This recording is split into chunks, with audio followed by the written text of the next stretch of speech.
오늘의 말씀은 디모데전서 2장 8절에서 15절의 말씀입니다. 2장 앞부분에서 교회의 제사장적 사명에 대해서 말하고 있습니다.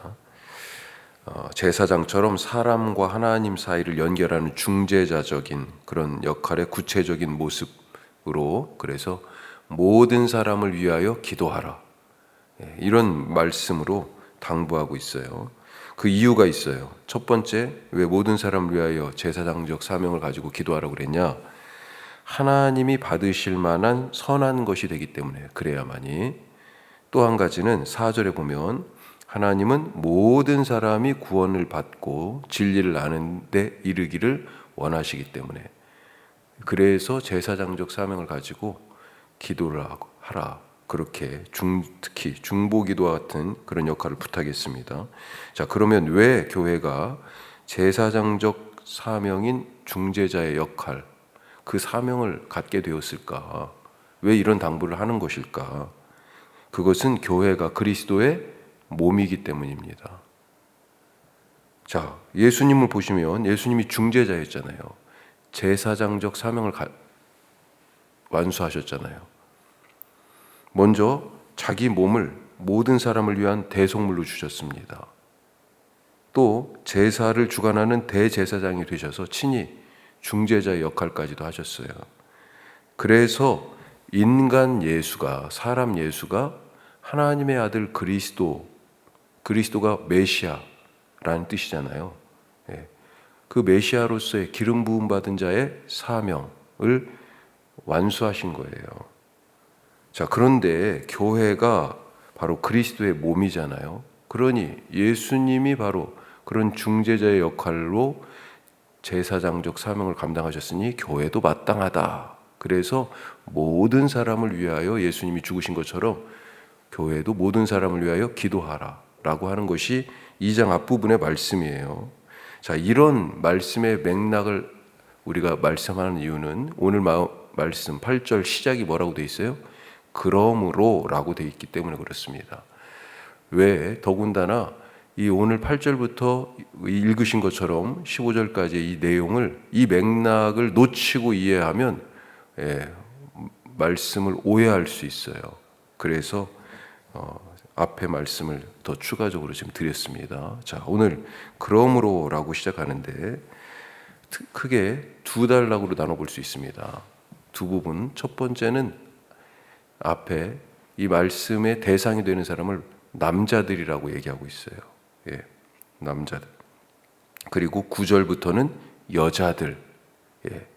자, 남자들에게 주는 권면, 8절 말씀 같이 한번 읽어보죠. 그러므로 각 처에서 남자들이 분노와 다툼이 없이 거룩한 손을 들어 기도하기를 원하노라. 자, 중재자로서의 제사장적 사명을 감당하기 위하여 기도하는데 거룩한 손을 들어. 그런데 뭐라고 앞에 전제가 되어 있습니까? 남자들이 분노와 다툼이 없이. 자, 에베소 교회에 목회하는 디모데에게 준 거잖아요. 특별히 지금 에베소 교회 남성 성도들에게 이 말씀을 주는 것입니다. 자, 왜 분노합니까? 왜 다퉈요? 내 것과 다른 사람의 것이 틀리기 때문에. 거기에서 우선 원인이 있어요. 그런데 우리가 살면서 같은 경우가 얼마나 됩니까? 심지어 마음이 탁 맞는다고 생각하고 결혼한 부부 사이에도 조금 살다 보면 너무 안 맞는 게 느껴지잖아요. 뜻이 같고 생각이 같고 관점이 같고 삶의 라이프 스타일이 같고 또 어떤 일을 풀어나가는 방법이 같고, 그러면 분노하고 다툴 일이 전혀 없습니다. 오히려 우리는 어떻게 이렇게 척척 잘 맞아, 그러면서 박수치고 기뻐할 일이에요. 우리는 통해, 말을 안 해도 통해, 그러잖아요. 다툴 일이 없습니다. 하지만 서로 다르고 달라도 너무 다르고, 그래서 서로를 향해 그 너무 다른 것이 너무 크면 어떻게 돼요? 서로를 향해서 너 틀렸다고 정죄하고, 자기에게 반대한다고 비난하고, 자기를 무시한다고 분노하고 화를 내면서 결국 다투게 됩니다. 보기만 하면 불편해요. 만나고 싶지 않아요. 누가 이런 사람들을 보고 중재자로서의 제사장적 사명을 감당하는 교회다 이렇게 얘기할 수 있겠어요? 아니죠. 예수님의 제사장적 사명은 어디에서 이루어졌어요? 십자가에서 이루어졌습니다. 십자가에서. 그리스도인도 십자가를 져야 이 제사장적 사명을 감당하는 교회, 예수님의 몸이 될 수 있습니다. 어떻게 해야 그러면 관건은 어떻게 해야 그러면 십자가를 지나 이거잖아요. 어떻게 해야 십자가를 질 수 있습니까? 예수님이 그 방법 가르쳐 주셨잖아요. 제자들에게 자기를 부인하고 자기 십자가를 지고. 바울은 뭐라고 그랬어요? 내 정과 욕심을 십자가에 못 박으라 이렇게 말하고 있습니다. 같은 얘기죠. 나는 틀림없어. 내가 맞아. 라고 하는 그런 생각으로 꽉 차 있으면 다른 사람들과의 관계에서 필연적으로 나와 다른 사람에 대해서 틀렸어, 당신은. 이런 판단으로 가게 돼 있습니다. 그게 필연이에요. 미안하지만 이런 사람은 결코 십자가를 질 수 없습니다. 이게 십자가를 안 지는 거예요. 분노와 다툼 없이 하라라고 하는 이 바울의 오늘 이 말씀은 제사장적 사명이 너희에게 있다라고 하는 것을 깨우쳐 주는 거고, 그것을 이제 실천해라 라고 하는 말씀이고, 자기를 부인해야 예수님처럼 십자가를 지고 중재자로서의 교회가 될 수 있다라고 하는 말입니다. 자, 두 번째로 이제 여성 성도들에게 얘기하죠. 자, 이것을 한마디로 요약하면 질서 있게 하라라고 하는 말씀입니다. 질서 있게 하라. 자, 9절부터 15절까지는 똑같은 목적으로 중재자로서의 제사장적 사명이 우리 여성 성도님들에게도 있습니다. 그러니 이렇게 하십시오 라고 하는 권면이에요. 9절 말씀 보니까 뭐라고 돼 있어요? 먼저 겉으로 드러나는 모습에 대해서 얘기하죠. 따은 머리, 금이나 진주 같은 비싼 것으로 단장하지 말고 소박함과 정결함으로, 단정하고 소박한 옷차림, 이것을 권하면서요, 뭘로 옷 입으라고 하는 거예요? 정결. 그리고 10절로 넘어가면 선행, 이것으로 단장하라고 지금 얘기하고 있습니다. 정결은 뭐예요? 내부적인 거죠. 선행은요, 밖으로 행해지는 거고, 성품과 일에 있어서 이것으로 안팎으로 단장할 것은 바로 이것입니다 라고 먼저 얘기를 해요. 자, 그리고 나서 논란이 되는 말씀이 11절 이후에 나오는데, 이거 11절 12절만 먼저 읽어보죠. 자, 11절 12절. 여자는 일체 순종함으로 조용히 배우라. 여자가 가르치는 것과 남자를 주관하는 것을 허락하지 아니하노니 오직 조용할지니라. 왜 이 말씀이 문제가 돼요? 이 말씀을 문자 그대로 받아서 교회에 적용하고 세상에도 그렇게 가르치는 부분들이 있잖아요.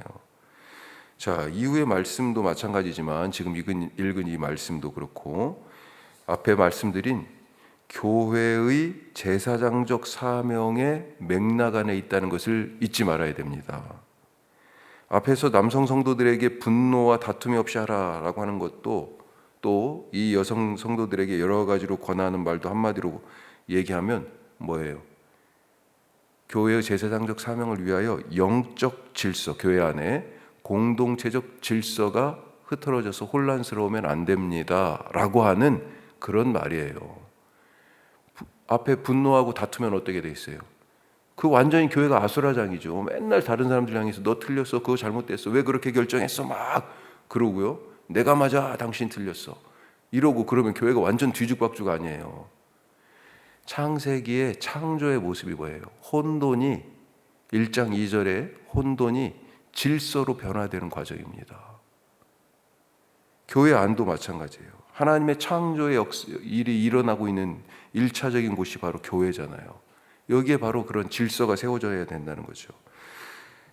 비슷한 구절이 있는 여자는 교회에서 잠잠하라 라고 하는 그런 비슷한 말씀이 있는 데가 고린도전서 14장입니다. 오늘 이 말씀보다 거기 고린도전서 14장을 보면 통째로 쭉 보세요. 거기에서 하나님은 무질서의 하나님이 아니라 질서의 하나님이다 라고 말하면서 교회의 영적 은사가 질서 없이 막 무질서하게 특히 예배 중에 사용되는 것에 대해서 말하는 그런 맥락에서 여자는 교회에서 잠잠하라. 질서를 따르지 않고 막 얘기하는 사람이 있었다는 겁니다. 특히 예배 중에. 오늘 말씀도요, 교회 전체를 놓고 봤을 때 바로 그런 맥락에서 이 말씀을 주는 것이다. 이 구절을 만약에 문자적으로 받아들여서 여성은 교회에서 설교할 수 없다, 그래서 안수하는 거 필요 없다, 뭐 이런 주장을 하기도 하는데, 이것은 말씀 전체의 뜻을, 맥락을 놓친 오해입니다. 만약 문자적으로 우리가 성경의 말씀을 이해한다고 그러면 우리는 돼지고기 먹으면 안 되잖아요. 안 그래요? 9절 말씀에서 뭐라고 돼 있어요? 교회 그러면 따은 머리 해서 하고 오면 안 됩니다. 머리 따가지고 오면 안 돼요. 금이나 진주라고 얘기를 했는데 귀걸이 하시면 안 돼, 금귀걸이. 그리고 옷도 지금 얘기하고 있잖아요. 비싼 옷, 값비싼 거.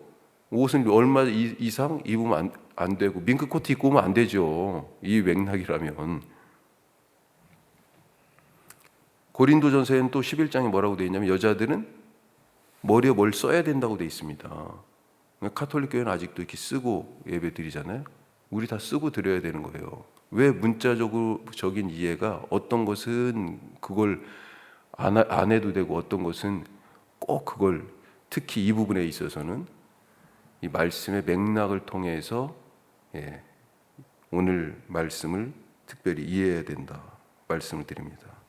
오늘 말씀 기억하실 수 있길 바랍니다. 예수님이 제사장적 사명을 감당하기 위해서 십자가의 죽으심으로 중재자가 되신 것처럼 그의 몸인 교회, 우리들이 내가 맞다라고 하는 교만, 독단, 편견, 내가 맞다는 건 뭐예요? 자기 사랑이잖아요. 자기 애, 이런 것을 버리고 십자가를 질 때 비로소 공동체, 교회 공동체 안에 분노와 다툼이 없고 또 그렇게 질서가 잘 세워져서 교회다운 교회가 될 것이다. 그렇게 세상을 향해서 예수님이 그들의 구원을 위하여 죽은 것처럼 그 복음의 일에 힘쓰는 교회가 되라라고 하는 말씀, 오늘도 붙들고 우리에게 주신 십자가 잘 지는 오늘 하루 되시기를 주님의 이름으로 축복합니다. 기도하겠습니다. 말씀을 기억하십시다. 우리 중재자의 사명을 잘 감당하게 하시고 예수님의 십자가의 모범을 따르게 하여 주시옵소서. 무슨 일을 하든지 그래서 분노와 다툼이 없이 내가 맞다라고 하는 생각 내려놓게 하시고, 또 무엇을 하든지 교회 공동체를 생각하며 질서 있게 하게 하옵소서. 아무리 좋은 은사, 영적 은사라도요, 교회에서 마구 사용돼서는 안 된다. 바울이 계속해서 가르치고 있습니다. 말 잘한다고 그 사람만 말해도 안 되고요. 나에게 은혜 주셨다고 앞뒤 안 가리고 막 그것을 마음대로 사용하면 하나님이 주신 그 뜻에 사실은 합당하지 않을 수도 있어요. 잘 질서 있게 조화롭게 교회 안에서 서로 어우러지는 그런 영적 은사의 사용이 우리 가운데 있어서 공동체가 잘 세워지고 복음이 잘 전달되게 하여 주시옵소서. 오늘 우리 교회에 하나님이 세우신 뜻을 이 자리에 두신 이유를 우리 생각하면서 사람의 교회되는 복음의 일이 특별히 혁신도시 1만 2천여 세대 3만여 명의 주민들 가운데 이루어지게 하여 주시옵소서. 14개 교회가 있어요. 하나님 각 교회들 복 주시길 원합니다. 부흥케 하옵소서. 우리 다 같이 기도하겠습니다.